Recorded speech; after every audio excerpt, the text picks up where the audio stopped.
오늘부터 아주 짧은 기간이 되겠습니다만 새로운 시리즈 설교를 하려고 합니다.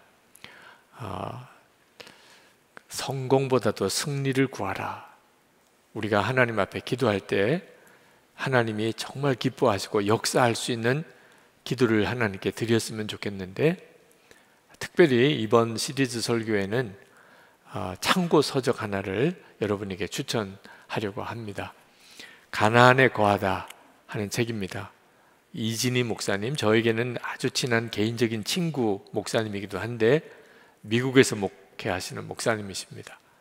지난번 광야 시리즈 설교 책도 참 좋은 책이었는데 저 개인적으로는 이 책이 제일 좋은 것 같습니다. 물론 그 전에 책들도 꼭 사서 보시기를, 혹시 못 보신 분들이 있다면 보시기를 바랍니다. 이번에 시간이 허락되는 때까지 이 가나안에 거하다 하는 이 책을 통해서 하나님이 우리에게 주시는 귀한 말씀들을 좀 나누려고 합니다. 도대체 광야는 뭔지, 가나안은 뭔지, 도대체 광야에는 어떻게 살아야 되는 건지, 가나안은 어떻게 살아야 되는 곳인지 이번 기회에 한번 명확하게 정리하면 좋겠습니다. 그러나 성령 집회 특성상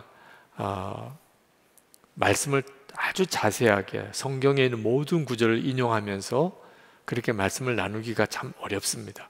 그래서 가장 중요한 핵심의 메시지만 같이 나눌 수밖에 없겠습니다. 그러다 보니까 여러분이 이 책을 꼭 읽으시면 좋겠다 하는 생각이 듭니다.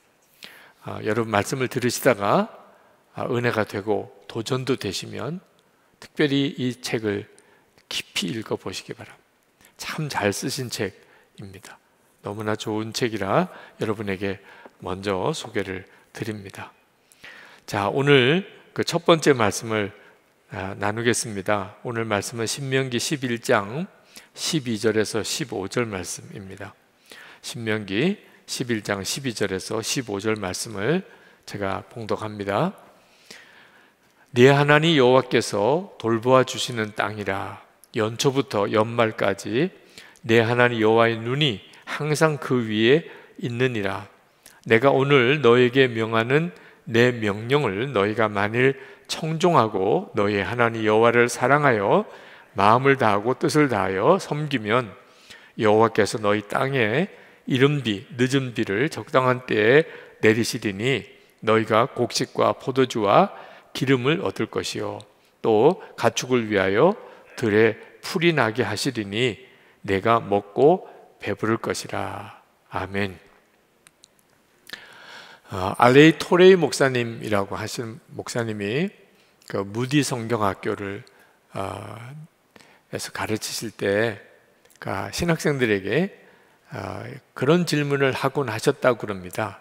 믿음으로 승리한다는 것이 무엇인가? 신학생들에게 자네들은 우리가 세상을 살아가면서 믿음으로 승리한다는 게 뭐라고 생각하느냐, 이렇게 질문을 하셨다고 그래요. 뭐 여러 가지 대답이 있지만 어느 신학생이 그 아레이 토레이 목사님의 마음에 딱 드는 대답을 했습니다. 저는 내가 말씀을 붙잡고 사는 것이라고 생각합니다. 토레이 목사님이 대단히 기뻤어요. 네. 정말 말씀을 붙잡고 사는 것이 믿음으로 승리하는 삶이거든요. 그러면서 그런 이야기를 했습니다. 자네 대답이 옳지만 그러나 자네가 말씀을 붙잡는 것은 한계가 있다네. 말씀이 자네를 붙잡아야 하네. 그런 대답을 했다고 그래요. 정말 그렇습니다. 우리가 말씀대로 살고 싶은 마음은 있어도 실제로 우리가 말씀대로 살아보려고 애를 쓰는 것은 항상 좌절이 있습니다. 안 된다, 힘들다, 어렵다 이렇게 돼요. 근데 말씀이 나를 사로잡아 버리면 그러면 그 말씀대로 사라지는 역사가 일어나게 됩니다. 이런 경우를 성령의 충만한 역사라고 하죠. 주님을 바라보는 눈이 뜨였을 때 일어나는 일입니다. 말씀이 나를 사로잡는 거죠. 저는 이번 이 시리즈 설교 중에 말씀이 여러분을 사로잡는 역사가 있었으면 좋겠습니다. 다시 말하면 말씀을 듣는데 이상하게 마음이 뜨거워지고 말씀대로 살고 싶고 말씀대로 살 수 있다고 믿어지고, 그죠? 말씀이 너무 달게 느껴지고, 그죠? 계속 그 말씀이 생각나고, 이 성령 집회만 아니고 오늘 저녁에 집에 가서도 내일 아침에도 계속 그 말씀이 기억나는, 그 말씀이 나를 사로잡은 거죠. 그래서 이런 역사가 일어났으면 좋겠습니다. 또 하나님께서 갈급한 마음을 가진 여러분들에게 그렇게 역사할 수 있다고 믿습니다. 요즘에 여러분 중에는 광야를 살아가는 심정이신 분들이 꽤 많으실 겁니다. 여러 가지 어려운 일들이 겹쳐 있기 때문에 나는 지금 광야길을 가는 것 같아, 그런 마음이신 분들이 있으실 거예요. 그런 분들은 자연히 빨리 광야 기간이 끝나고 가나안 땅, 약속의 가나안 땅에 나도 들어갔으면, 그런 마음을 가지시게 되죠. 그렇죠? 그런데 한 가지 여러분에게 꼭 부탁을 드리는 것은, 여러분이 생각하는 가나안 땅에 오해가 있으면, 그러면 지금 가나안 땅에 들어가서 살고 있는데도 계속 광야라고 생각하는 분들이 있다는 겁니다. 내가 생각하는 가나안이 이거 왜곡된 가나안이기 때문에 하나님께서 나에게 이미 가나안 땅의 삶을 주셨는데도 계속 방황하는 경우도 있다는 거예요. 그런 경우가 어떤 경우냐면, 가나안은 문제도 없는 곳, 이런 고통스러운 어려움도 없는 곳, 거기는 아주 풍족한 곳, 모든 일이 다 잘 된 곳, 그런 때가 기대가 되는, 그걸 가나안이라고 생각하는, 광야는 어려움이 많은 곳, 가나안은 문제가 이제 다 사라진 곳, 아주 풍요한 곳, 이렇게 생각하는 분들이 있다면 그분은 가나안에 대해서 잘못 생각하고 있기 때문에 그는 광야에서도 제대로 이겨나가지 못하고 가나안에서도 계속 실족하는 겁니다. 이스라엘 백성들이 실제로 가나안 땅에 들어가서도 행복하게 살지는 못했습니다. 그렇게 가나안 땅 하나님 약속하신 땅에 그들이 들어갔는데도 그들이 가나안 땅에서 하나님의 계획대로 살지는 못했어요. 그게 우리가 읽은 성경의 내용이죠. 이제 그 문제를 한번 좀 정확하게 짚어보아야 될 필요가 있다고 생각이 듭니다. 이번 주간에 제가 부흥회를 인도하고 왔습니다. 근데 부흥회 그 첫 번째 시간에 예수 그리스도께서 우리 안에 계신 증거에 대해서 말씀을 드렸어요. 근데 그 말씀을 들은 고등학생 하나가 그 감사헌금을 낼 때 감사 제목에 뭐라고 썼냐면, 내 안에 예수님이 안 계시다는 것을 확신이 하게 되었기에 감사합니다.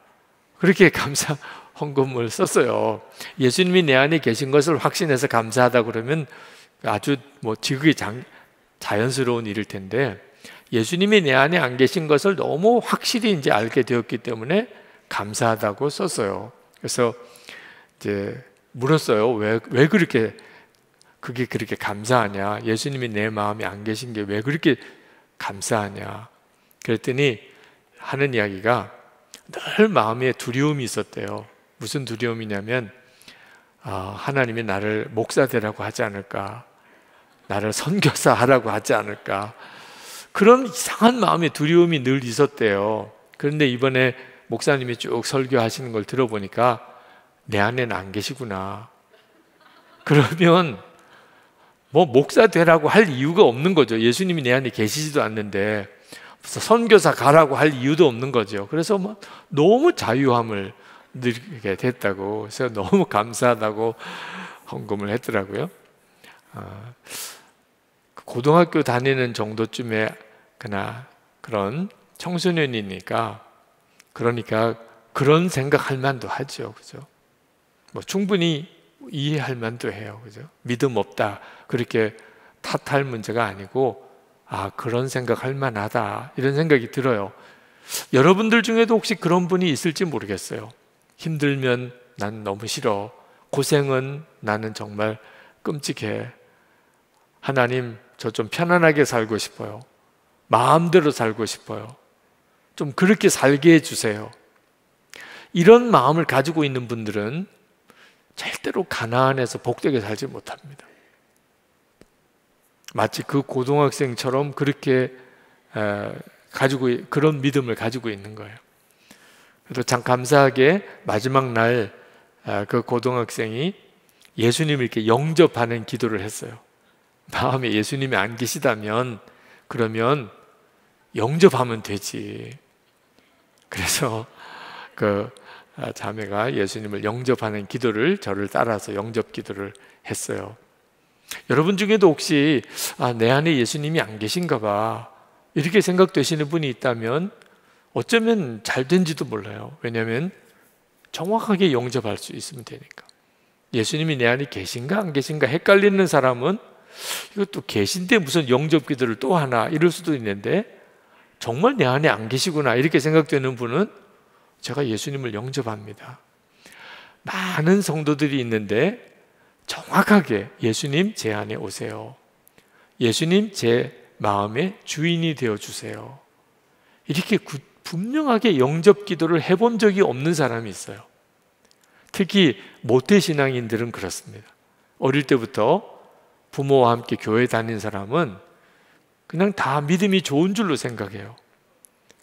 그래서 분명하게 전도를 받거나 예수님을 영접하는 기도를 못한 경우도 있습니다.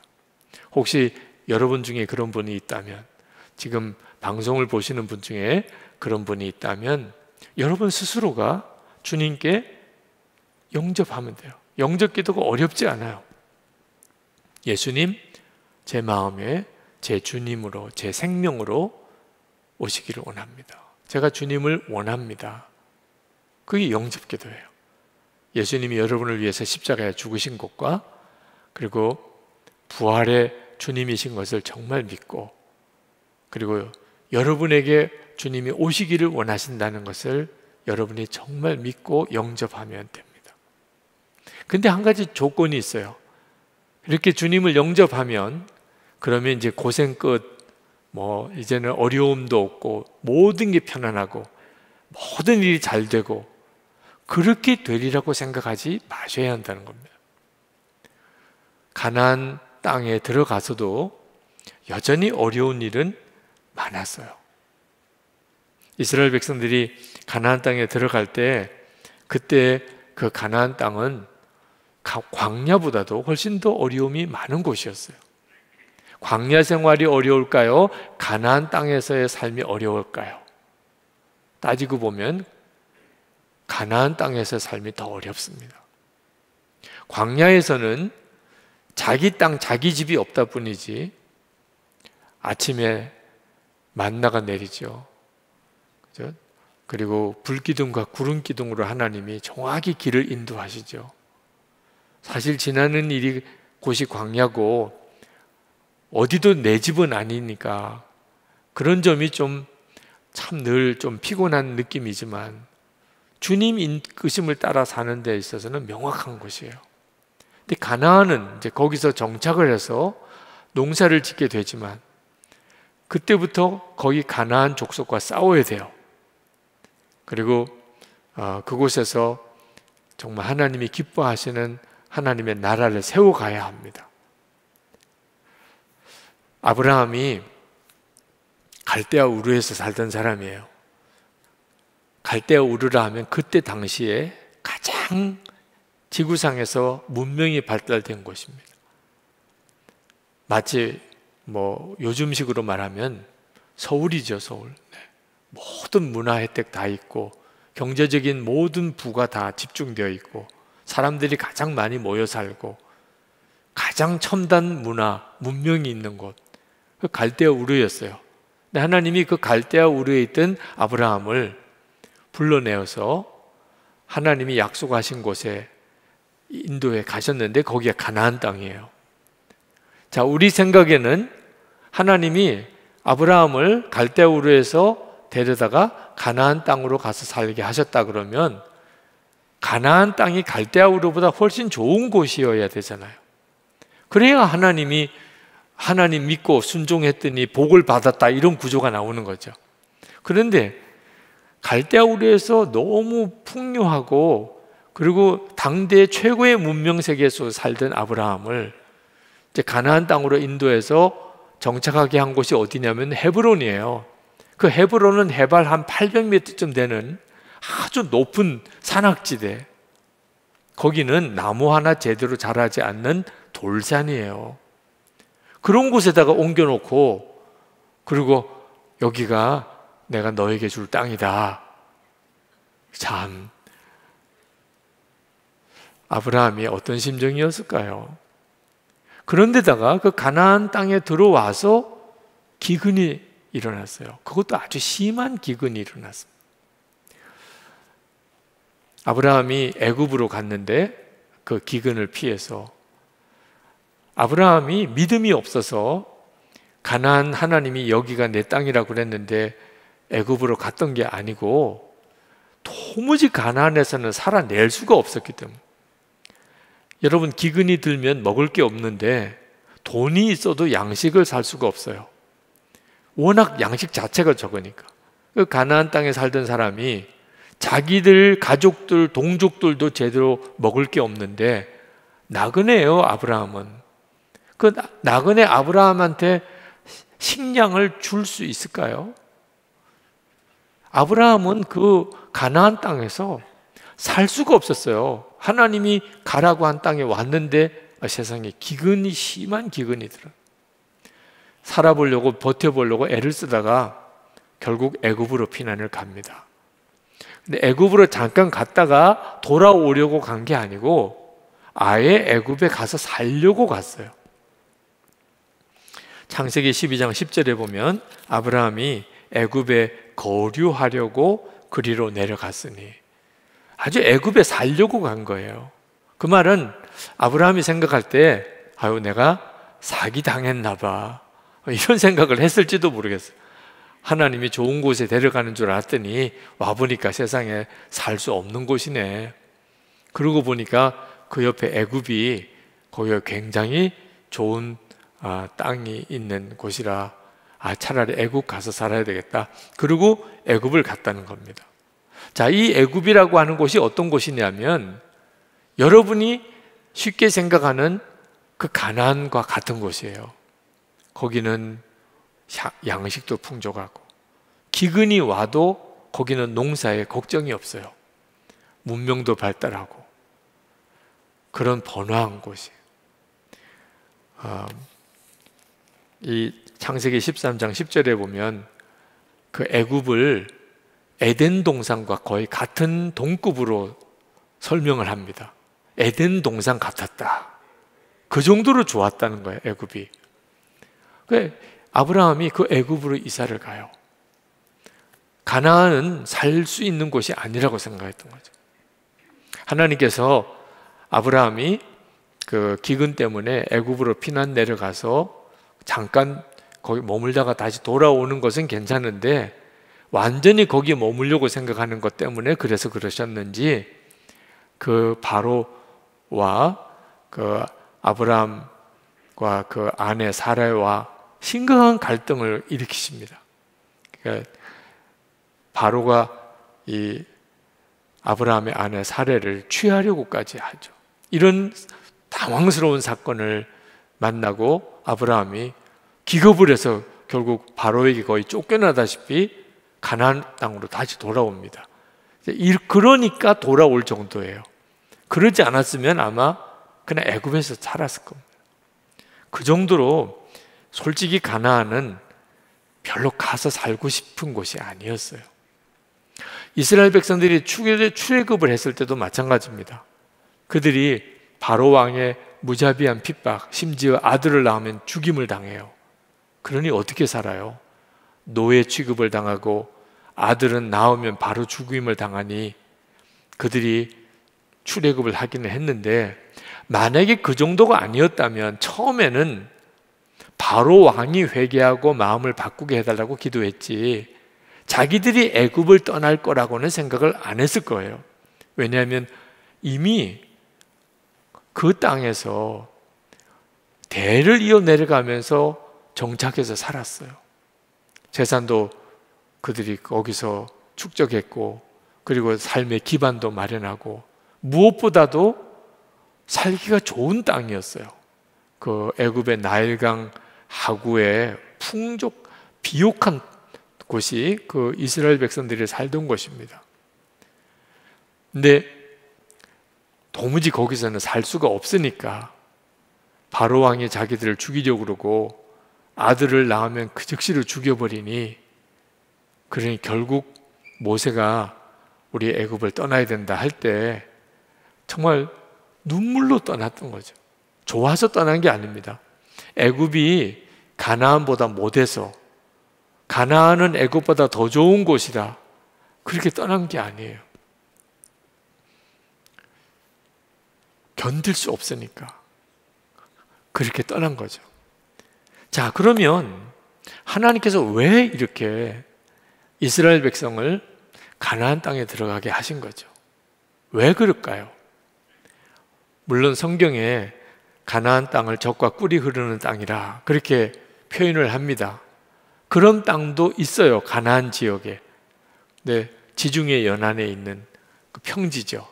그렇지만 거기는 블레셋이 이미 터를 닦고 있습니다.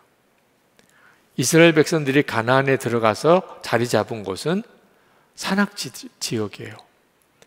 그 산악지역은 그대로 광야입니다. 이스라엘 백성들이 애굽에서 가나안 땅까지 오는 동안에 그들이 거쳐왔던 그 땅들보다도 더 거친 곳, 거기 가나안 땅이에요. 하나님께서 이렇게 험한 곳인데도 이스라엘 백성을 가나안 땅에 들어가게 하신 까닭이 뭘까? 그것은 하나님께서 아브라함과 이삭과 야곱에게 땅을 주시겠다고 약속하셨기 때문입니다. 이 땅을 주시겠다는 약속 때문에 하나님이 그들에게 줄 땅을 정하셨고, 가나안 땅, 하나님이 그 땅을 정하신 거예요. 그리고 그 땅으로 이스라엘 백성들을 이끌어 드린 겁니다. 신명기 9장 5절에 이렇게 말씀합니다. 내가 가서 그 땅을 차지함은 내 공의로 말미암음도 아니며 하시고는 내 조상 아브라함과 이삭과 야곱에게 하신 맹세를 이루려 하심이니라. 하나님이 아브라함과 이삭과 야곱에게 두 가지 약속을 주셨는데, 하나는 후손에 대한 약속이고 하나는 땅에 대한 약속이에요. 후손은 큰 민족을 이룰 것이라. 너희의 자녀들이 앞으로 큰 민족이 될 것이라. 또 하나는 이제 너에게 영원한 기업인 땅을 줄 거라. 근데 애굽에서 그들이 큰 민족을 이룹니다. 그래서 하나님이 약속하신 하나는 이루어지죠. 큰 민족이 이루어진 거예요. 그런데 하나님이 주시겠다는 땅으로 이제 그들을 이끌어 가야 됩니다. 그래서 이제 출애굽을 시키고 가나안 땅으로 들어가게 하신 거예요. 그런데 하나님이 그렇게 아브라함에게 약속하신 그 땅에 대해서 하나님이 그 약속을 하신 것을 지키려고 택하셨다면, 이왕이면은 갈대아 우르보다 애굽보다 더 좋은 땅을 정하시면 얼마나 좋아요, 그죠? 근데 하나님이 정하신 그 가나안 땅은 너무 평범한 땅이에요. 평범하다 못해서 오히려 거의 광야 같은 느낌이 드는 땅. 성지순례 가보면 이스라엘의 그 유대 광야를 지나가게 되면 다 아마 느낌상 우리 한국에서는 그렇게 거친 땅을 거의 보기도 어려울 정도로 그런 곳을 주신 거예요. 하나님께서 이렇게 하신 데는 굉장히 중요한 은혜가 있습니다. 하나님이 이스라엘 백성은 왜 택하셨을까요? 그 이스라엘 백성이 잘나서 뛰어나서 강해서 이스라엘 백성을 하나님이 선민으로 택하셨을까요? 하나님이 아브라함은 믿음이 좋으니까 택하셨을까요? 성경을 가만히 읽어보면 아브라함은 하나님의 택함을 받고 난 다음에 믿음이 자랍니다. 처음부터 믿음이 좋았던 건 아니에요. 처음에는 하나님께 온전히 순종 못합니다. 그저 하나님께서 그냥 택하신 거예요. 아무 이유 없이. 너무 평범한 사람. 오히려 이스라엘 민족은 아주 작은 민족이기에 택하셨다고 하셨어요. 그러니까 하나님이 고르다가 아주 작고 약한 민족 하나를 택하신 게 이스라엘이에요. 똑같이 땅도 그렇게 하셨어요. 하나님께서 전 세계에 여러 좋은 땅들을 많이 보실 텐데, 근데 하나님이 가나안 땅이다 이렇게 택하신 이 가나안 땅은 지극히 평범한 땅, 오히려 위로는 갈대아우르, 아래쪽으로는 애굽 땅에 비하면 누구도 탐내지 않는 그런 땅, 그 땅을 하나님이 이 땅이다 이렇게 정하신 겁니다. 그리고 아브라함에게 쭉 이끌어 오셔가지고 여기야, 너에게 줄 땅은 여기야 이렇게 정하셨다는 거예요. 여러분, 잘 이해가 안 될 만한 내용이긴 합니다만 한번 이렇게 생각해 보세요. 하나님이 나를 택하신 것이 내가 특별히 잘나서 뛰어나서 강해서가 아니고 그냥 나를 아무 조건도 없이 나를 택하셔서 나를 사랑하시는구나. 그게 어떻게 믿어져요? 우리가 사는 세상은 다 뭔가 조건이 있으니까 택하는 거거든요. 뭐가 잘났으니까 택하는 거거든요. 못난 사람을 일부러 택하고 평범한 사람이 일부러 택함 받는 게 우리 삶 속에는 없잖아요. 그러다 보니까 하나님이 나를 무조건적으로 택하여 주신다. 세상 사람들은 나를 별로 좋아하지도 않고 세상 사람들은 나를 귀하게 여기지도 않고 하물며 하나님이 나를 사랑하시고 택하시고 귀하게 여기실까? 이스라엘 백성과 가나안 땅을 보면 와, 그렇게 하시겠구나. 하나님이 이스라엘 백성이 잘나서 택한 게 아니고 오히려 약해서 택하셨고, 가나안 땅이 좋은 땅이 택하신 게 아니고 너무 평범하고 거친 땅이니까 오히려 그 땅을 택하신 것을 보니까 나도 그렇게 하셨겠구나. 물론 여러분 중에 좀 잘나신 분들은 오히려 더 거꾸로 시험이 들 수도 있겠죠. 네.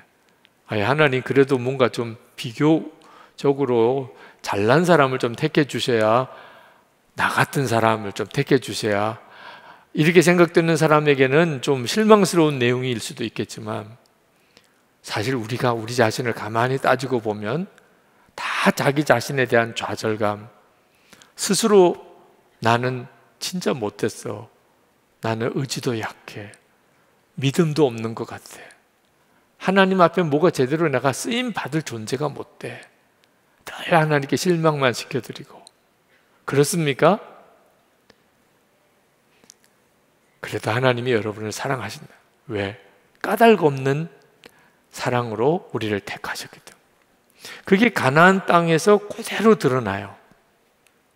성경에 보면 주리라고 맹세한 땅, 가나안에 대한 언급입니다. 주리라고 맹세한 땅, 이런 표현이 33번이나 나옵니다.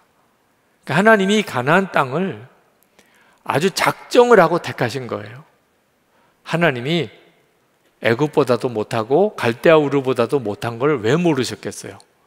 그 가나안 땅이 사실 이스라엘 백성들이 들어가서 편안하게 행복하게 풍족하게 살기 어려운 땅이라는 걸 하나님이 왜 모르시고 택했겠어요? 그죠? 하나님이 다 아셨어요. 그렇지만 그게 은혜예요. 부족한 게 많은데도, 문제가 많은데도 하나님의 택함을 받을 수 있다는 거예요. 하나님은 언제나 그렇게 하시는 분이셨어요. 여러분, 이제 중요한 것은 우리도 이제 우리가 살아가는 동안에 우리가 어떤 일들을 판단할 때 좋은 땅, 좋은 조건, 편안하고 풍족하고 모든 사람들이 살기 원하고 그런 곳에 나도 가서 살고 싶어, 이런 기준으로 하나님께 기대하고 기도해서는 안 된다는 거예요. 이런 생각을 가지고 있으니까 자꾸 가나안 땅이 헷갈리는 거예요. 우리가 생각하는 가나안 땅, 광야가 끝이고 이제 가나안 땅이 시작이 되는 삶은 이제는 모든 문제도 끝났고 이제는 성공하고 이제는 풍요하고 문제도 없는 그런 삶을 이제 살 거라고 기대하니까 여전히 나는 광야에 있는 것 같은 느낌이 드는 거예요. 가나안은 그런 땅이 아니라는 겁니다. 중요한 것은 하나님이 함께 계시는 곳이어야 한다는 거예요. 그게 가나안이 가지고 있는 복이에요. 가나안 땅은 항상 하나님이 주목하는 여러 지구상에 있는 많은 땅 중에 가나안 땅에는 항상 하나님의 눈길이 머무는 곳. 그 이유가 특별히 없어요. 별로 뭐 좋은 땅이기 때문에 그런 것도 아니에요. 하나님이 택하셨기 때문에. 이스라엘 백성들이 가나안 땅에 들어갔을 때 그 가나안 땅 안에서도 북이스라엘과 남유다로 갈립니다. 근데 북이스라엘이 있는 쪽 지역은 그래도 굉장히 좀 살기가 괜찮은 땅이에요. 거기는 호수도 있는데 갈릴리 호수라고, 그 갈릴리 호수는 살아있는 호수예요. 물이 들어오고 물이 빠져나가고 물고기가 자라고, 그래서 거기서 어업도 하고 농사도 지을 수 있는 그런 호수가 있어요, 북이스라엘. 근데 남유다에는 사해가 있어요. 사해. 이 사해는 완전히 소금바다예요. 아무런 생물이 살 수가 없어요. 여러분 같으면 어디가 더 살기 좋겠어요? 당연히 갈릴리 호수가 있는 북이스라엘이 살기 좋죠.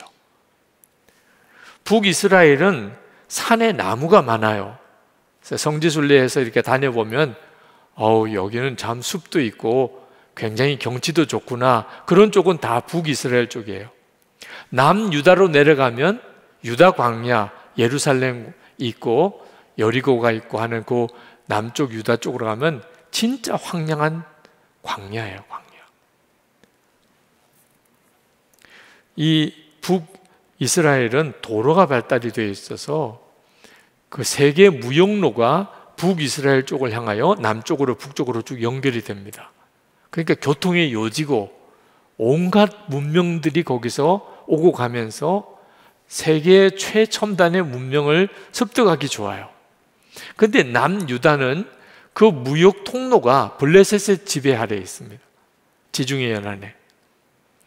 실제로 가나안 땅에 이스라엘 백성들이 살고 있는 지역은 산악지대에 올라가 있어요. 그러니까 그 산악지대로는 사람들이 다니지를 않습니다. 그래서 남유다 사람들은 약간 촌스러워요. 시골 사람 같은 느낌인 거예요. 북이스라엘 사람들은 아주 세련된 도시 문화. 그래서 북이스라엘이 훨씬 강대한 나라를 이룹니다. 거기는 10지파가 모여 있고 남유대는 2지파만 있어요. 그런데 참 신기한 일이 북이스라엘이 먼저 망합니다. 남유다가 한 150년 가까이를 더 버텨요. 어떻게 이런 일이 벌어졌을까요? 남유다가 이렇게 산악지대고 또 중요한 어떤 교통로에서 이렇게 약간 벗어나 있고, 그리고 사람들이 좀 살기가 좀 힘든 지역이다 보니까 외부의 영향을 덜 받았어요. 그래서 여호와 신앙을 잘 지켜냈습니다. 그런대로 물론 그들도 여전히 바알 종교의 우상의 시험과 또는 타락하는 일이 있어서 결국 나중에는 바빌론에 멸망하게 됩니다만, 그래도 북이스라엘에 비하면 남유대는 굉장히 보수적이고 전통적인 신앙을 끝까지 유지했고, 그래도 훌륭한 왕들이 남유다에는 계속 일어났어요. 근데 북이스라엘에는 역대기에는 기록되어 있는 왕이 없어요. 예수님의 족보에 나오는 남유다 왕들은 족보에 언급이 돼도 북이스라엘의 왕들은 한 사람도 언급이 되지도 않아요. 그들이 완전히 영적으로 타락해 버립니다. 살기가 괜찮고, 그죠? 그리고 사람들의 왕래도 있고 사람들도 많이 모여 살고, 우리가 흔히 생각하는 좀 가서 살고 싶은 곳이죠. 근데 기억해야 되는 거예요. 그런 곳이 영적으로는 굉장히 위험하다는 거예요. 하나님께서 왜 이렇게 가나안 땅을 하나님의 택한 이스라엘 백성들을 위하여 택하셨을까? 애굽 땅도 있고 갈대아 우르도 있고 좋은 땅들이 주변에 많은데, 가나안 땅은 철저하게 하나님 의지해야 살아낼 수 있는 땅이에요. 하나님 계속 바라보는 믿음으로만 그 땅이 옥토같이 될 수 있는 땅이에요. 근데 하나님을 바라보지 않으면 가나안 땅은 그냥 광야와 똑같은 곳이 돼요. 보통 이제 문명이 발달하려면 큰 강이 있어야 되는데, 그래서 갈대아 우르도 또 애굽도 다 큰 강이 있습니다. 큰 강이 있다는 말은 가뭄이 들어도 농사를 짓는데 어려움이 없다는 거예요. 근데 가나안 땅은 그렇지가 않습니다. 가나안 땅도 요단강이라는 강이 있는데 이 문명이 발달한 나라들에 있는 강에 비하면 완전히 개천 수준이에요. 게다가 비가 안 오면 완전히 말라버립니다. 그러니까 가나안 땅은 전적으로 하나님이 공급하시는 비에 의존해서 농사 짓는 땅이에요. 그러니까 하나님이 때를 맞춰서 비를 주면 이 가나안 땅도 옥토같이 돼요. 비를 충분히 주면, 제때에 비가 내리면. 근데 하나님이 비를 주지 않으면 완전히 사막같이 돼버립니다. 그러니까 가나안 땅은 전적으로 하나님 의지해서 살아가는 땅이에요. 많은 분들이 그런 땅은 싫어해요. 하나님만 의지해서. 애굽 땅처럼 기본적으로 나일강에 물이 막 엄청나게 많은 나일강이 기본적으로 있으면, 그러면 언제든지 그 나일강 물 끌어다가 농사 지으면 돼요. 그럼 너무 편안하죠. 그런데 하나님께 적극적으로 매달리는 믿음이 별로 필요가 없어요. 왜? 늘 기본적으로 나일강 물이 계속 흐르니까. 그리고 이제 홍수가 나면 또 좋은 흙을 가져다가 또 덮어주니까 농사 짓기 너무 좋죠. 하나님께 꼭 매달려서 기도하고 응답받고 해결받고 그럴 필요가 없어요. 살기는 너무 편안할 것 같죠. 그러니까 영적으로 타락해버리게 돼요. 완전히 마귀 놀이터가 돼버리는 거예요. 근데 가나안 땅은 그럴 수가 없습니다. 하나님을 의지하지 못하면 하나님이 비를 그쳐요. 그러니까 광야도 그렇지만 가나안 땅에서도 하나님을 전적으로 바라보고 살아야 돼요. 광야에서는 아침에 만나를 주시고 구름 기둥 불기둥을 인도하시고, 그렇게 하나님을 바라보고 그들이 그 광야를 지나갔어요. 하나님 바라보고 살았던 것이 광야예요. 가나안도 사실 다를 바가 없어요. 그런 점에 있어서는 정착했다는 것뿐이지 하나님 바라보고 살아야 되는 곳이 가나안이었고, 그게 하나님의 계획이 있었던 거죠. 하나님을 바라보고 하나님과 관계가 좋으면 가나안 땅은 젖과 꿀이 흐르는 땅이 됩니다. 그런데 하나님과 관계가 끊어지면 그 땅은 그대로 광야같이 되어버려요. 여러분, 하나님께서 우리에게 오늘 말씀하시는 게 뭡니까? 땅 좋은 거 나쁜 거 이것만 보지 말라는 겁니다. 여러분이 살아가는 동안에 세상적인 기준으로 좋은 것이다 나쁜 것이다 이렇게 판단하지 말라는 거예요. 뭐 결혼 대상자를 뭐 자녀 배우자를 택하거나 학교를 택하거나 사는 지역을 택하거나, 우리도 뭐 선택할 게 많잖아요. 근데 세상적인 기준으로 좋고 나쁜 기준만 가지지 말라는 겁니다. 우리가 진짜 가져야 될 기준은 하나님과 관계예요. 하나님과 관계가 좋으면 가나안은 젖과 꿀이 흐르는 땅이 돼요. 근데 하나님과 관계가 안 좋으면 그대로 그들은 광야에 사는 거나 똑같은 처지가 되어버립니다. 우리도 마음에 동경하는 가나안이 있는데 그 가나안은 적어도 지금보다는 더 좋은 곳이어야 합니다. 여러분들이 지금 처지가 어떠하든지 간에 다 마음에 꿈꾸는 것이 있을 거예요. 지금보다는 조금 더 좋은 것, 집도 조금 더 넓은 것, 그죠? 경제적으로도 조금 더 풍요해지는 것, 조금 더 대접받는 곳, 조금 더 편하게 사는 곳, 편리하게 사는 것. 여러분들이 꿈꾸는 미래죠. 그죠? 근데 하나님이 인도하신 걸 가만히 성경을 보면 하나님은 더 거친 곳으로 인도하시는 경우가 상당히 많습니다. 아브라함이 그랬잖아요. 갈대아 우르에서 가나안 땅으로 옵니다. 이스라엘 백성을, 애굽에 살던 이스라엘 백성을 가나안 땅으로 오게 하셨잖아요. 훨씬 더 어려운 곳으로 오게 하신 거예요. 하나님께서 모세를 광야로 이끄시죠. 그죠? 하나님께서 요셉을 애굽으로 데려가십니다. 훨씬 더 어려운 곳으로 하나님이 하나님의 사람들을 이끄셨던 경우가 성경에 수도 없이 나와요. 그러니까 여러분이 하나님이 이끄시는 곳이라는 것에 대해서 이제는 정확한 이해를 하고 있어야 됩니다. 좋은 곳으로 이끄실 거야. 전에보다는 더 잘 사는 곳으로, 더 풍요한 곳으로 이끌어 주셔야 될 것이야. 그러면 하나님의 인도하심을 정확하게 분별을 못해요. 하나님은 더 어려운 곳으로 인도하시는 경우가 있고 많습니다. 지금까지 저도 제 삶을 가만히 돌아보니까 하나님이 옥토 같은 곳에서 돌짝밭으로 이끄신 경우가 꽤 됐어요.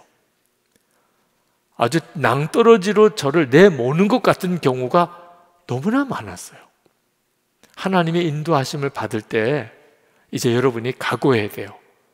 뭘 각오해야 되는 거죠? 주님과 함께라면 어디든지 가겠습니다. 주님, 제가 원하는 것은 좋은 곳, 나쁜 곳 이거 아닙니다.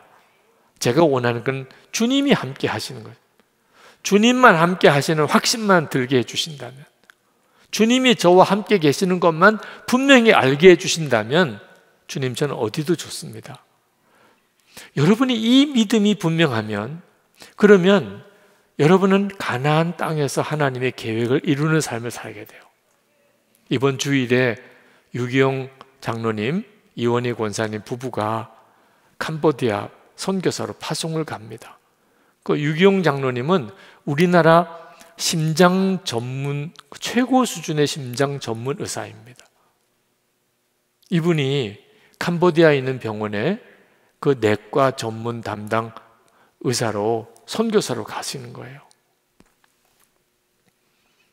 그 유기용 장로님, 이원희 권사님 그 부부, 이번에 선교사 파송 받으시는 그 부부는 정말 좋은 형편인 곳에서 어려운 형편으로 가시는 거죠. 하나님의 종으로 자신을 드리니까, 하나님의 인도하심을 받으니까 그들이 선교사로 가요. 한국에 있으면 대우받고, 그리고 부족함이 없이, 그죠? 계속 그렇게 사실 수 있으실 텐데 하나님이 그분을 택하여 캄보디아를 보내시는데, 그 유기용 장로님 내외에게는 캄보디아가 가나안인 거예요. 그러니까 가나안이 더 좋은 곳이다, 살기 좋고 풍족하고 문제가 없는 곳이라고 생각하면 이해할 수가 없는 거예요. 네. 이제 여러분이 마음에 분명하게 이제 믿음을 분명하게 갖게 되길 바랍니다. 하나님, 제가 제 눈앞에 좋고 나쁜 것을 따라서 판단하지 않겠습니다. 하나님께서 신명기 28장에서 이스라엘 백성에게 가나안 땅에 들어가게 하시면서 모세를 통하여 신신당부한 것이 있는데, 하나님 잘 섬기고 하나님 뜻대로 살아가면 하나님이 복을 주실 거예요. 가나안 땅에서. 신명기 11장 8절 9절입니다. 우리 같이 한번 읽겠습니다. 그러므로 너희는 내가 오늘 너희에게 명하는 모든 명령을 지키라. 그리하면 너희가 강성할 것이요 너희가 건너가 차지할 땅에 들어가서 그것을 차지할 것이며 또 여호와께서 너희의 조상들에게 맹세하여 그들과 그들의 후손에게 주리라고 하신 땅 곧 젖과 꿀이 흐르는 땅에서 너희의 날이 장구하리라. 하나님이 가나안 땅에 들어가는 이스라엘 백성들에게 그 가나안 땅에서 정말 복을 누리고 살 것이라고 약속하셔요. 그런데 조건이 있어요. 하나님을 잘 섬기고 그의 말씀에 순종하라는. 이걸 절대로 소홀히 생각하면 안 돼요. 하나님이 우리에게 주신 가나안 땅에서 우리가 복되게 사는 비밀은 땅이 좋아서가 아닙니다. 거기는 모든 조건이 다 갖추어졌기 때문에 문제도 없는 곳이기 때문에 그냥 들어가면 아주 잘 살고 재미있게 사는 곳이 아니에요. 하나님을 잘 섬기고 주님의 말씀에 순종하면 그러면 그 땅은 너에게 복이 될 것이다. 만약에 그렇지 않으면 그 땅이 저주가 될 거라고 그랬어요. 가나안 땅에 들어가 너희들이 저주를 받을 것이다. 그 저주는 하늘이 문을 닫고 비를 내려주지 않을 거라는. 여러분, 이 가나안 땅이 복된 것은 하나님이 계속 지켜보고 있는 것입니다. 하나님이 그 가나안 땅을 택했기 때문에 하나님이 그 가나안 땅을 계속 지켜보고 계세요. 이것이 그 가나안 땅의 복입니다. 신명기 11장 12절에 이렇게 말합니다. 내 하나님 여호와께서 돌보아 주시는 땅이라 연초부터 연말까지 내 하나님 여호와의 눈이 항상 그 위에 있느니라. 연초부터 연말까지 2022년 올 한 해를 정말 축복하는 말씀인데, 여러분이 지금 살고 있는 그곳에 여러분이 있기 때문에 하나님이 항상 주목하고 계세요. 이게 크게 복이구나. 하나님이 주목하고 계신 곳. 그러면 충분하다. 여러분이 이 사실을 정말 믿어야 돼요. 14절 15절에 또 하나님이 이제 복을 약속하시는데, 여호와께서 너희 땅에 이른 비 늦은 비를 적당한 때에 내리시리니 너희가 곡식과 포도주와 기름을 얻을 것이요 또 가축을 위하여 들에 풀이 나게 하시리니 내가 먹고 배부를 것이라. 그런데 어떻게 하면 이런 역사가 가나안 땅에서 이루어질 건지가 중요해요. 그게 13절입니다. 신명기 11장 13절. 그 12절과 14, 15절 사이에 내가 오늘 너에게 명하는 내 명령을 너희가 만일 청종하고 너희의 하나님 여호와를 사랑하여 마음을 다하고 뜻을 다하여 섬기면, 그게 핵심인 거예요. 그러니까 여러분에게 있어서 하나님의 주시는 가나안 땅은 어떤 곳이죠? 하나님을 잘 섬기고 말씀에 순종하면, 그럼 하나님께서 여러분의 삶에 필요한 모든 것을 채우시고, 만약에 여러분이 순종하지 않으면, 잊어버리면 하나님을, 그러면 갑자기 그 땅이 광야같이 되어버려요. 그러니까 여러분이 지금 광야를 지나고 있는지 가나안 땅에 살고 있는지는 뭘 가지고 분별해야 되냐면, 편하냐, 문제가 없느냐, 풍족하냐, 이 기준으로 볼 문제가 아닌 거예요. 내가 얼마나 주님을 바라보고 그리고 주님께 순종하고 사느냐, 그것이 중요한 핵심이에요. 왜 도대체 가나안 땅에 들어가야 되는 거죠? 여러분은 하나님이 왜 여러분을 가나안 땅에 들어가게 하신다고 생각하십니까? 광야는 아무리 그 땅을 밟아도 그 땅에 자기 땅이 될 수가 없어요. 지나가는 길이니까. 그게 광야입니다. 만나도 먹고 광야 생활하는 분들은 매일매일 그저 하나님이 공급하시는 곳으로 살아요. 모아놓고 쌓아두고 살 수가 없어요. 그게 광야입니다. 광야에서는 집을 짓거나 창고를 지을 수가 없어요. 지나가는 나그네인데 집 짓고 창고 지으면 어떡해요? 짐이 많으면 많을수록 광야는 지나가기가 힘듭니다.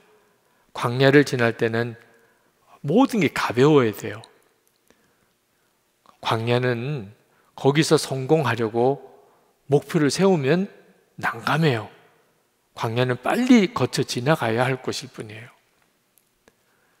근데 가나안 땅은 자리 잡고 정착하는 것이에요. 그 말은 이제 거기서 하나님의 일을 할 수 있는 가능성이 훨씬 커진 것입니다. 그래서 광야를 지나서 가나안 땅에 들어가려고 하는 거지. 고생 끝, 이제는 행복 시작, 이런 개념으로만 가나안 땅을 바라보아서는 안 된다는 거예요. 가나안 땅에도 여전히 동일하게 광야처럼 환난도 시험도 문제도 기근도 일어나요. 여러분이 지금 광야를 지나기 때문에 환난이 오고 있는 게 아닙니다. 가나안 땅에도 동일하게 기근이 계속 일어나고 거기도 환난이 있고 문제도 있고 땅은 거칠고 살아내기 힘들 정도의 문제들이 있어요. 근데 중요한 것은 하나님이 함께 계셔서 그 모든 문제와 어려움들이 다 변하여 하나님께서 우리에게 약속하신 모든 복을 누리게 해주신다는 거예요.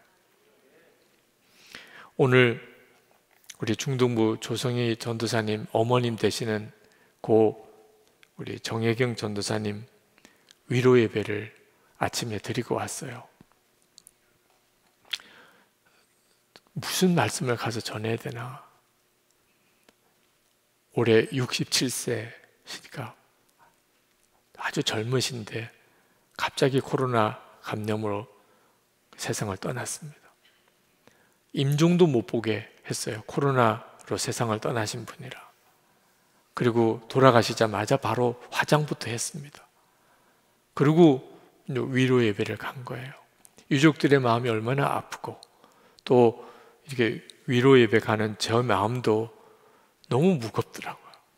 그 조성희 전도사님 얼굴을 이렇게 보는 것도 어떻게 얼굴을 볼까? 어머니 갑자기 세상 떠난 전도사님 마음은 얼마나 힘들까? 그 남편 되시는 장로님은 또 얼마나 어려울까? 이제 그런 마음을 가지고 장례식장을 가는데 마음에 그런 마음이 들어요. 주 안에서 죽는 자는 복이 있다. 요한계시록 14장 13절 말씀이 생각나요. 늘 장례 때마다 그 말씀을 붙들고 위로의 말씀을 삼았죠. 이런 경우는 무슨 복이 있다는 거냐? 고 정혜경 전도사님 코로나 감염되어서 그렇게 갑작스럽게 상태가 안 좋다고 그러더니 갑자기 돌아가셨다는데 세상에 이런 일이 우리 가까이에도 일어나는 것이 참 당황스럽고 마음이 아픈데 이건 무슨 복이라는 뜻인가? 복이라고 했거든요. 그 말은 불쌍한데 불행한데 참 고통스러운데 슬픈데 주님 안에서 죽었으니까 그거 하나는 다행이다. 이런 말이 아닌 겁니다. 복이라는 말은 기뻐서 막 춤을 출 일이다. 비록 코로나로 갑자기 세상 떠났고 아직도 더 오래 사실 만한 나이인데도 세상 떠났고 남편, 자녀들 한 번 임종 때에 무슨 유언도 못 남기고 그렇게 세상 떠났고 돌아가시자마자 장례식도 끝나지 않았는데 화장부터 해야 되니 유족들 마음이 어떻겠는가. 이런 어려운 일이 많은 것이긴 또 하지만 그래도 그 모든 것에 불구하고 춤추고 기뻐할 일이다. 그게 복이 있다는 뜻이에요. 과연 그런가? 그러고 보니까 진짜 그렇더라고요.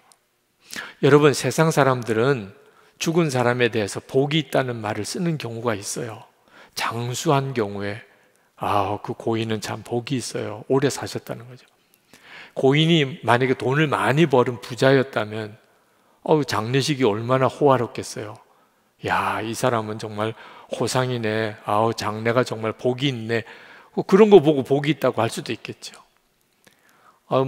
가족 품에서 그냥 편안하게 가족들이 보는 앞에서 그렇게 세상을 떠났다면 그것도 복이 있다고 할 수 있겠죠. 세상식으로 또 말하면 죽은 사람을 복이 있다고 말하기도 해요. 그런데 솔직히 말하면 죽는 고인의 입장에서 보면 그게 다 헛소리예요. 이제 죽어가는 사람, 죽음의 문을 건너가는 사람에게 장수가 무슨 소용이 있으며 세상 성공이 무슨 소용이 있으며 돈 많이 버는 게 그게 무슨 도움이 되며 가족들이 무슨 위로가 되겠냐 말. 이제 죽는 건 자기가 혼자 죽어가는 거예요. 죽음의 문을 지나가는데 그 죽음 이후에 대하여 준비가 안 된 사람에게 아니 호화로운 장례식, 큰 무덤이 도대체 무슨 도움이 되겠냐 말이에요. 복이 있다 복이 있다 세상 사람들 말은 하지만 진짜 고인에게 복일 수가 없어요. 그런데 주 안에서 죽는 자는 어떻죠? 비록 코로나로 갑자기 세상 떠나셨고 가족들도 마지막 얼굴도 못 보고 그렇게 세상을 떠나셨지만 고 정혜경 전도사님은 지금 천국에서 어떠실까 생각해 보니까 이거 진짜 춤을 출 일. 주님 안에서 그렇게 주의 일 충성하다가 그렇게 하나님 앞에 가셨어요. 고 정혜경 전도사님은 하나님께 하나님 너무 하시잖아요. 아니 이렇게 하실 수 있어요. 하나님 너무 섭섭해요. 하나님 이렇게 하신 거 보고 나 충격받았어요. 절대로 그렇게 이야기 안 하시고 하나님을 뵙고 모든 되어질 일을 다 아시고 아마 그분은 하나님 충분해요. 하나님 너무 감사해요. 하나님이 하신 일은 다 옳으시네요. 하나님 저 조금도 원망이 없어요. 하나님 정말 감사해요. 슬퍼하는 유족들이 안타까울 뿐이지. 슬퍼하지 마. 아무것도 아니야. 나중에 하나님 앞에 와서 보면 너희들도 다 감사하게 될 거야. 그렇게 하실 것 같더라고. 야, 진짜 주 안에서 죽는 게 진짜 복이구나. 여러분, 실제로 우리가 어떤 처지와 형편에 있어도 가나안 땅에 우리가 들어와서 살아도 예기치 못한 사고, 어려움, 어떤 때는 정말 설명이 안 되는 시험거리들이 일어나요. 가나안 땅에는 그런 게 없어야 가나안 땅이 아닙니다. 그렇지만 문제는 그 모든 상황을 이기게 하시는 주님이 함께 계십니다. 주님을 바라보는 믿음의 눈을 뜨고 있으면 그 상황 속에서도 정말 놀라운 찬송이 나와요. 그게 성도예요. 그리고 가나안의 은혜와 복을 누리고 사는구나. 그렇게 고백하게 됩니다. 그래서 여러분들에게 이 주님과 동행하는 삶을 일기를 써가면서 매일 점검해 보라는 거예요. 우리가 살아가는 동안은 가장 신경 쓰고 무슨 일이 있어도 포기할 수 없는 거, 매일 매순간 주님 바라보는 거예요. 김승혜 목사님이 재작년에 그 일기에 그 예비역 그런 장교 모임에 가서 예수 동행 일기 실습하신 거 일기에 쓰신 것을 제가 읽고 참 도전받았어요. 거기에 공군 소장 출신, 투스타 소장 출신인 장로님이 한 분 그 예수 동행 일기 훈련을 받으셨는데 그분이 예수 동행 일기 훈련을 받으시고 소감을 그렇게 이야기를 하셨대요. 자기가 현역 때 그 비행기를 전투기를 그렇게 탈 때마다 체크리스트가 엄청 많대요. 그걸 다 점검하고 그리고 체크 다 끝나고 난 다음에 비행기에 타고 이제 조정을 한다는 겁니다. 자기가 늘 그렇게 살았대요. 군인으로 있을 때, 그 항공기 조종사로 있을 때. 그런데 이번에 예수 동행 일기를 쭉 매일 쓰면서 그 느낌이 든다는 겁니다. 내 영혼의 상태를 매일 점검을 해가는 일이 이렇게 중요한 것을 왜 내가 몰랐어? 비행기 탈 때 비행기에 하나라도 체크 안 된 것이 있으면 아주 큰 사고로 이어집니다. 그래서 무슨 일이 있어도 이건 생명줄이에요. 체크 안 하면 사고 나요. 그래서 철저하게 그 세세한 항목들을 다 체크를 하면서 그렇게 비행기 조종을 해놓고 비교할 수 없이 중요한 내 영혼의 상태에 대해서는 왜 건성으로 그냥 살았을까?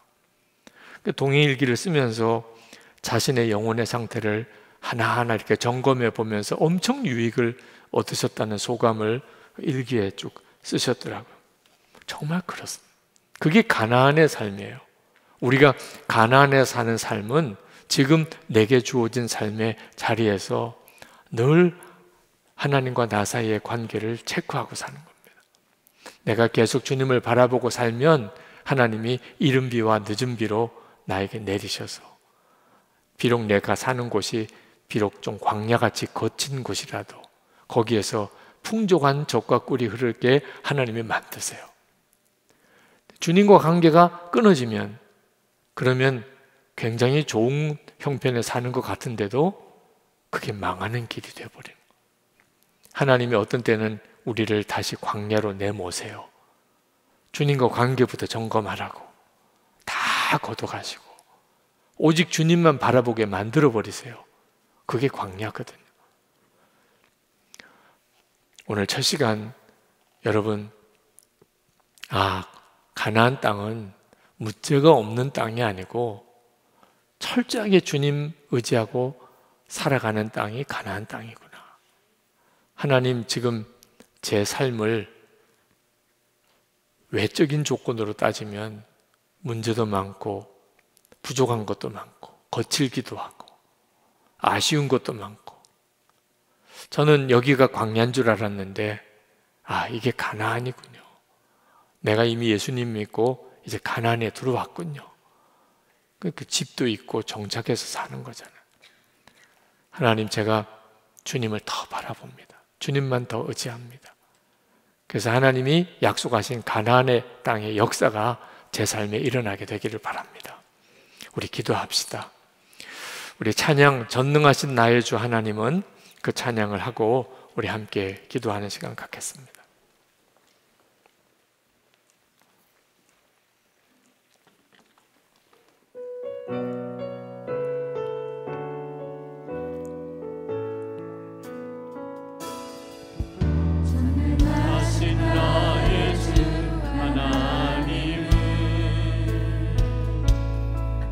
능치 못하신 이 전혀 없네. 우리의 모든 간구도, 우리의 모든 생각도, 우리의 모든 꿈과 모든 소망도 신실하신 나의 주 하나님, 모든 괴로움 바꿀 수 있네. 불가능한 일 행하시고 죽은 자를 일으키시니 그를 이길 자 아무도 없네. 주의 말씀을 의지하여 깊은 곳에 금을 던져 오늘 그가 놀라운 일을 이루시는 것 보라. 주의 말씀 의지하여 믿음으로 금을 던져 믿는 자에게 등치 못함 없네. 전능하신 나의 주, 전능하신 나의 주 하나님은 능치 못하신 일 전혀 없네. 우리의 모든 간구도, 우리의 모든 생각도, 우리의 모든 꿈과 모든 소망도 신실하신 나의 주 하나님은 우리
여러분, 오늘 첫 번째 기도 제목은 하나님이 나와 동행하시고 인도하시는 곳이 거기가 가나안이란, 내가 주님을 믿고 그리고 주님 의지하고 주님과 동행하며 내가 지금 살아가고 있다면 여기가 가나안이구나, 하나님이 인도하신 곳이구나, 이것이 믿어지고 감사하게 해주소서.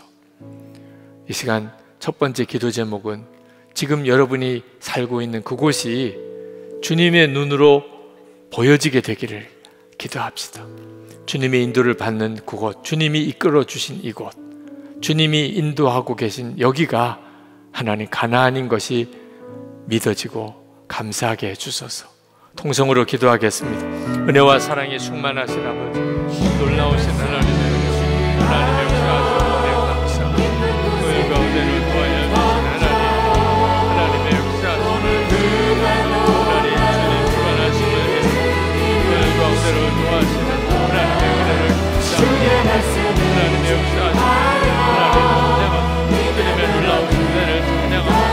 아버지 불러주셔서 하나님 함께하시는 주님 붙잡아주셔서 아버지 놀라우신 하나님의 크신 주님 주관해 주시고 하나님 역사해 주셔서 주님 들어주시고 하나님 은혜를 더하여 주셔서 우리의 모든 눈을 열어주셔서 아버지 하나님 앞에 간과 무서워나 우리의 눈을 열어주셔서 우리가 있는 그 영광, 지금 이 자리를 보는 눈이 뜨이게 하소서. 아버지 하나님, 주님의 계획 하심을 믿습니다. 주님을 더 주목하게 하시는 하나님의 뜻을 믿습니다. 하나님의 역사하시는 주님의 은혜를 의지하며 사랑하는 성도들이 하나님 있는 그 자리, 하나님의 역사하심을 보게 해주시기 원합니다. 하나님의 놀라운 인도하심을 보게 해주시기 원합니다. 하나님 주님의 허락하심을 보게 해주시기 원합니다. 하나님 영광, 경계하는 불평과 원망이 하나님을 선행하게 하시고 하나님 원하는 것이 주님이 되게 하시고 주님 부모님을 편하게 해주시고 여러분 이 시간 분명히 믿으시기 바랍니다. 하나님은 24시간 여러분을 주목하고 계십니다. 가나안 땅은 하나님이 주목해 보고 계시는 곳입니다. 그렇다면 우리도 주님을 주목하는 것이 옳습니다. 하나님, 우리가 언제 어떤 형편에 있든지 하나님의 주목하심을 믿습니다. 나도 그 주님을 주목하고 살기를 원합니다. 주님을 바라보는 눈을 뜨게 하소서. 주님이 바라보고 계신 것이 항상 믿어지게 해 주옵소서. 이 시간에 주께서 여러분의 마음의 심령에 주님이 함께 계심에 대한 확신을 부어주실 겁니다. 여러분이 지금 처해 있는 아주 난감하고 어려운 문제 속에 그 문제보다 훨씬 크신 주님이 여러분을 지켜보고 계신 것에 대한 확신을 여러분에게 부어주실 겁니다. 주님, 저도 주님을 바라봅니다. 주님, 제 눈을 열어주시기 원합니다. 우리 다 같이 기도하겠습니다. 은혜와 사랑이 충만하신 하나님, 놀라우신 하나님의 하나님의 크신 은혜를 하나님 찬양합니다. 놀라우신 주님의 역사를 기대망합니다. 아버지 무엇이고 하나님 역사에 주시옵소서. 주님 주관해 주소서. 하나님 주관해 주소서. 때에 맞춘 하나님 무엇이 하나님 역사를 하나님 주님 이해하소서. 하나님 두려움으로 보지 않고 감사함으로 바라보게 하소서. 하나님 주님을 진정으로 믿고 바라보게 하소서. 이 시간에 주님께서 이곳을 채워서 사랑하는 성도들을 향하여 주님이 주실 말씀을 나게 하셔주시옵소서.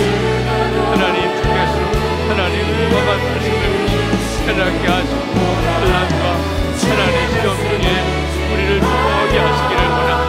하나님 기뻐하시는 뜻대로 우리를 온전히 붙들어 주시기를 원합니다. 참으로 무슨 주님을 믿습니다. 참으로 놀라우신 하나님을 찬양합니다.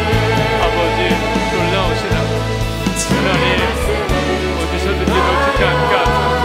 그 믿음 온전히 붙들게 하소서. 항상 기억나게 하소서. 주님이 지켜보고 계십니다. 하나님 주님이 주목하는 곳이고 하나님 분명하게 알게 해주옵소서. 그 예수님 그러시고 하나님 놀라우신 일을 더하여서 크신 하나님 역사를 더하여서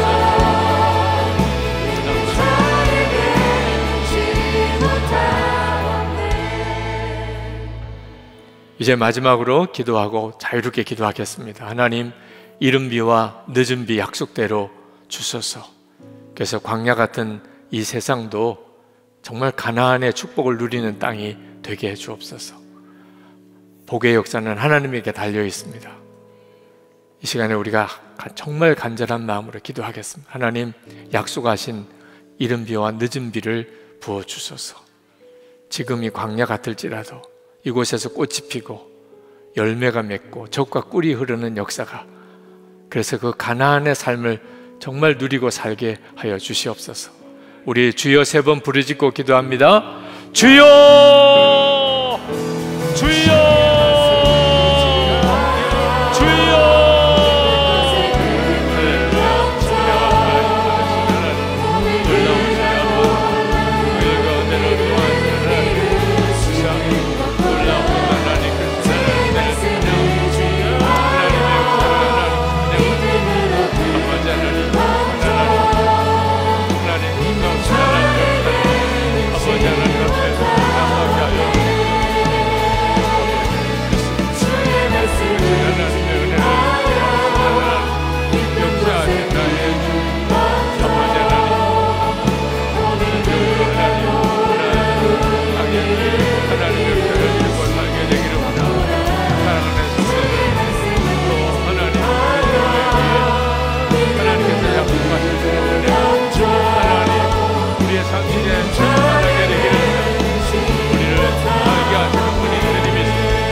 나타나게 되기를 원하고 하나님의 선하신 뜻대로 일이 이루어지게 되기 원하고 아버지 하나님 사랑하는